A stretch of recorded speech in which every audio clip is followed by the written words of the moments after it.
What is up, fellas and lady fellas? Welcome back to Just Nuts, guys. Today we've got a brand new card revealed, and it's a spicy one. It's another pretty spicy one revealed for Rise of the Duelist. So today we've got just Blizzard.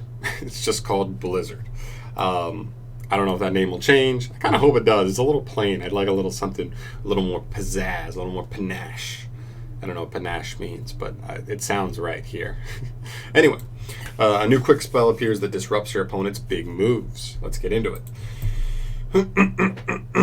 So, Blizzard is a quick play spell card. You can only activate one card with this card's name once per turn, and its effect reads as follows. You can target one face-up spell your opponent controls as cost. For the rest of this turn, negate its effects that activate on the field. Also negate effects that activate on the field from any spell with the same original name. Also, if the targeted card would be sent to the opponent's graveyard this turn, return it to the opponent's hand instead.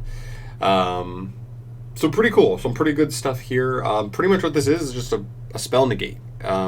So it's good. I mean, like, the way this works, if this is like kind of a confusing like ruling or and whatnot, if your opponent starts a chain by activating a spell card, let's say Shaddoll Fusion, right?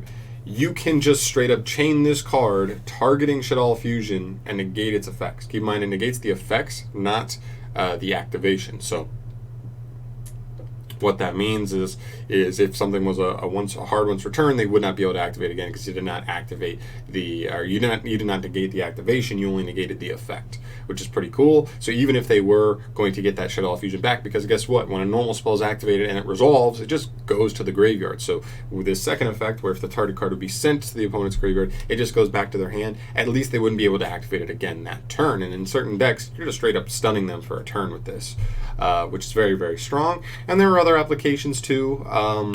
Continuous spells, field spells is a pretty big one, I think, because like those aren't even going to get sent to grave. So like imagine playing against, let's say, Sub-Terrors, and they activate Hidden City, and you chain this card that you had set to negate the city. They don't get the search on city's activation, as well as they can't use the effect to flip anything up, and they probably don't have a way to even get city into grave, so it's not even like they'll be able to add it back and then be able to use it again to search next turn. You kind of just whiffed it. You blanked it. Same kind of thing with like Magical Meltdown. They activate Meltdown, you negate it. They don't get to search the Alistair that turn, or you just let it go through and you wait to hit the invocation so they don't get to do their fusion type stuff. But that doesn't even make sense because invocation is not a once per turn, so it get added back to the hand, and then they could, they'd save it because like they couldn't activate it again anyway.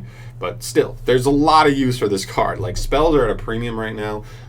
Yu-Gi-Oh! At the moment kind of works like this in terms of what you're going to run into in terms of just effects, powerful stuff. Monsters are absolutely number one. It's not even close. Monster negation is number one. But next to that is spells. Spells are actually still very prevalent, even in monster-heavy strategies. There's a lot of spell cards that are either consistency draw cards, that you're just negating a Pot of Desires, Pot of Extravagance, whatever.